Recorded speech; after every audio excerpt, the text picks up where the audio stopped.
Percy Jackson and Avatar The Last Airbender are failures. Or at the very least, exceedingly mid. Who is surprised? Me, actually.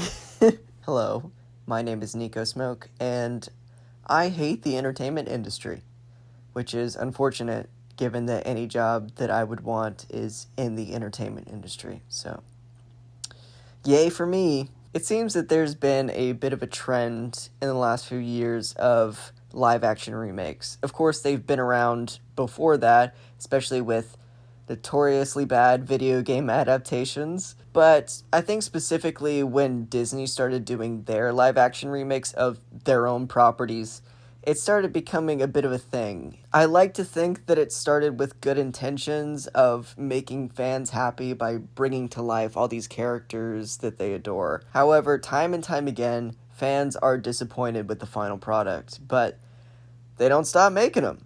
I think notably there has also been a rise in biopics, retellings of someone's life story in movie form. It seems like every day there's a mention of a new biopic or a new live-action remake that's in the works. And I think there's one core reason why both of these types of movies have become so popular, and that is laziness. Woo! I've mentioned before in my other videos how difficult making an adaptation can be, whether it's with a fictional story or a non-fictional one like the story of someone's life. But it's not hard if you're not trying. Movie executives have found a way to make as much money as possible with as little effort as possible by weaponizing one of the most powerful forces in the universe, fandom.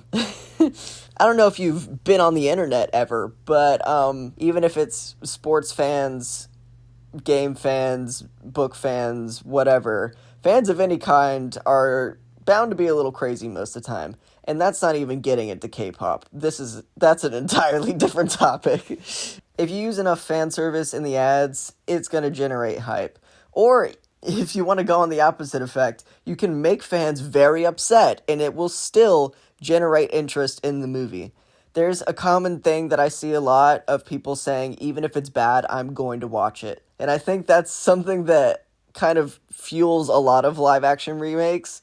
I felt that way many times, including with the FNAF movie, which, if you see my 2-hour video, I did end up enjoying it. But I also felt that way with the Percy Jackson series, because I was a big fan of those books as a kid, and I did watch the first couple episodes and push through it a lot more than I would have just because I was such a big fan. Of course, you're never going to be able to make every single fan happy, which if you're actually trying to make an adaptation, that can be something that might deter you a little bit or discourage you.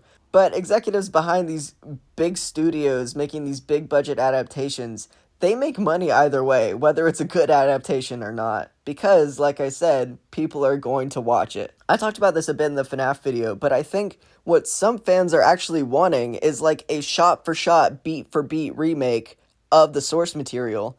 Which, in that case, what's the point? If you're just getting the same thing, why can't you just have the original? And therein lies my biggest problem with live-action movie remakes as a whole. It's built off the assumption that animation, video games, books, they're not valid forms of media on their own. You have to have something be a live-action movie or a show to really have any sort of value, according to Hollywood. Yeah, it's nice to see characters that you know and love in a different form, but why can't you just enjoy them in the original? It's a bit different with books because obviously you can't see them in the book, but that's kind of the point of books in general, is that you imagine them in your mind. You make the movie in your head. And that also sort of leads to another issue with adaptations, or something that tends to generate a lot of engagement, is that they sort of become like political, weirdly, or at the very least controversial. Casting tends to become a pretty big issue when you have live action remakes, especially from books. Like with the Percy Jackson series, poor, what is her name? Leah Jeffries, the girl that plays Annabeth in the Percy Jackson series, got so much hate because she is black. And everybody's like, oh, Annabeth's not black. Who cares? It literally has nothing to do with her character. Of course, I'm sure you remember with the Little Mermaid adaptation, everybody was mad that she was black. Again, Who cares? Those sort of things, as stupid as they are, also generate buzz. If the casting is good, it not only generates buzz, but it also generates hype because people start to get excited.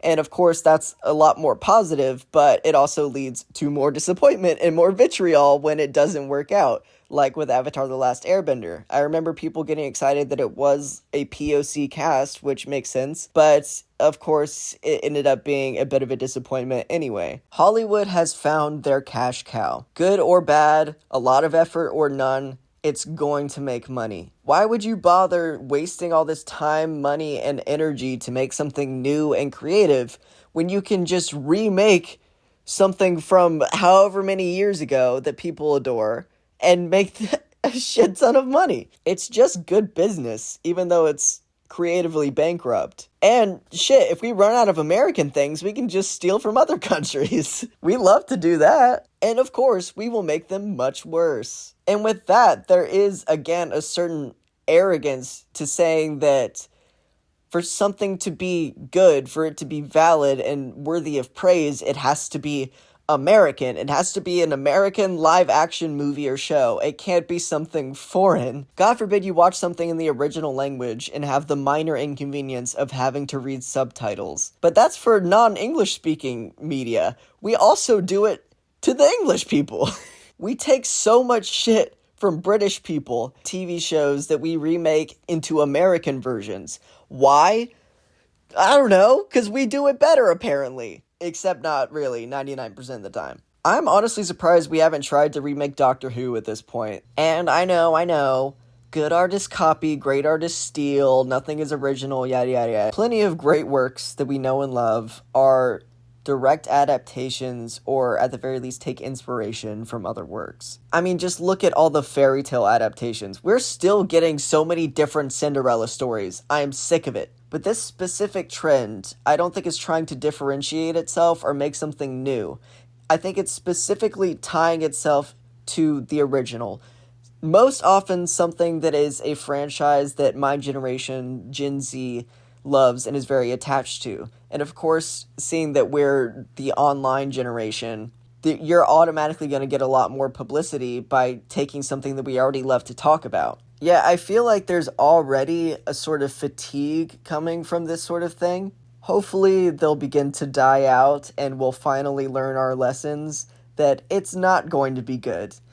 Even with Percy Jackson, which had the original creator so heavily involved, it ended up being disappointing. It's always going to be disappointing because the only way for it to be exactly like the original is for it to be the original. So hopefully once the money dries up, they'll move on to something else and we can make room for new exciting projects.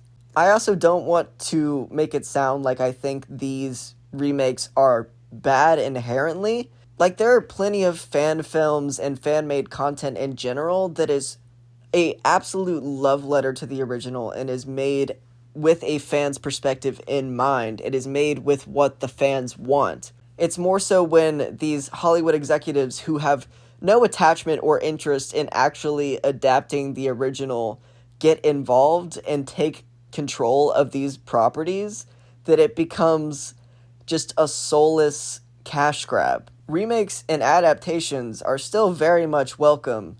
Just leave it to the fans. Leave it to the people that actually care about what they're making. It does really interest me, though, because since we've sort of moved away from these big blockbuster, like, superhero action movies, if we don't have live-action movies or biopics or remakes, what are we gonna have? I am very interested to see what comes next in the trend of filmmaking.